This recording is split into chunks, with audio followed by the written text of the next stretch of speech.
you don't really know why you need to test different things. Like a boot is not going to hang in the air differently than a shoe is going to hang in the air.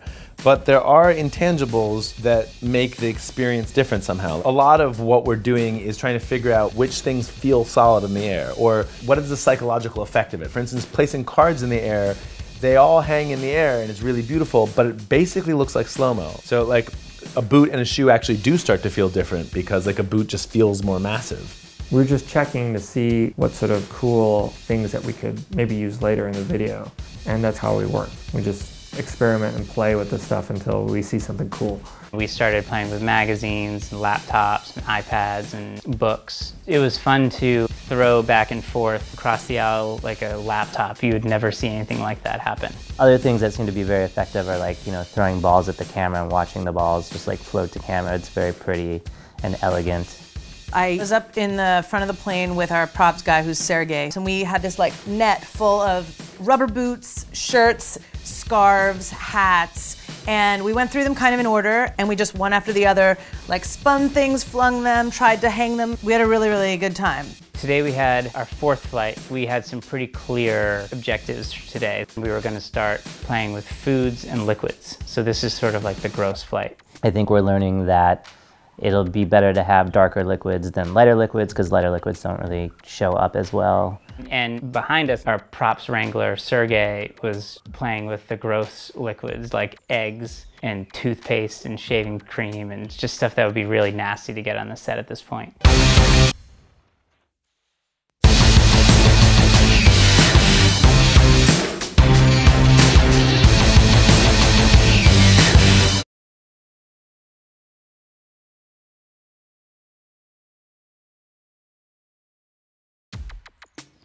We originally had kind of a syncopated dance with the laptops, and tops were going up and down, up and down. We ended up simplifying it quite a bit because the first part of this is done in 2G. We're going to throw the laptops behind us. Well, I'm going to throw it forward and the other three guys are going to throw it back, because in our tests, when everybody just throws something forward, it's visual chaos immediately.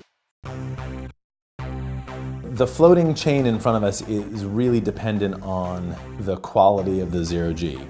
There are forces acting upon us. There are drafts, there is changes side to side and up and down. So the chain doesn't really behave as well as we wanted it to. Even though it's not very elegant, it does, I think, really give you a sense of how weird the environment is. It takes on a sort of weirdly whimsical quality, like this big heavy thing is like, hey, I'm a chain. The suitcases that we're working with are annoying. To get them openable in a single sort of move, we have them latched with a single latch, but they're suitcases that are not designed for that, so they've just been sort of a pain in the butt. But all of that just kind of gets wiped away when they open these suitcases, and out come just every colored ball you can imagine. It's so perfect that it looks like CG.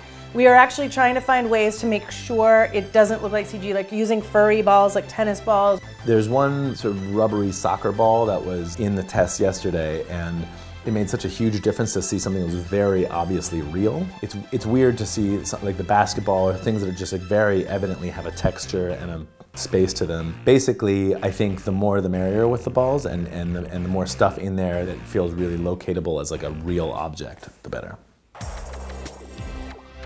There's one company that makes piñatas in all of Russia. They are flimsy, they fall apart easily. The mess that they create is second to none. The reset and cleanup of them is difficult. The piñatas were sort of a like, huh?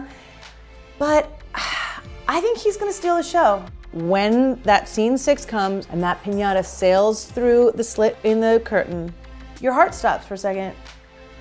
The piñatas have been a disappointment when filled with candy. The bashing is always really nice, and the things exploding from them is nice, but so much of the candy gets actually broken when people are hitting them that you just get this sort of dust flying from them, and we're then left with a plane that's really, really filthy very quickly. So we're going to try toy farm animals, and hopefully the shapes themselves will be larger and more interesting than just these sort of like specks of candy that just aren't working.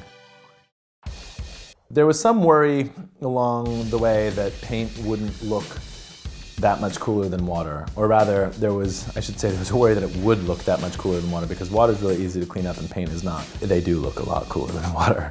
We tape syringe needles to Damien and Tim's fingers so that they can pop these balloons. Damien has orange paint in a purple balloon. But then we don't want to have 2 orange paints in purple balloons. We want to have a nice like firework style array of paint and balloons. So I have my bin of balloons, Tomasz has his bin of balloons, and then we have like a 3rd bin of balloons, which are just the hero balloons in case we pop one and need a duplicate. It really looks like footage from a scientific camera showing like what happens when you pop a water balloon, because the water just sits there, or the paint just sits there, except that we're all moving in real time. The guys in the back are kicking up the balls, the suitcases, all the stuff that's landed through the whole video. So we just have the air full of stuff. And then on top of it all, these beautiful sort of bursts of color. And the guys end in their seats, where they started.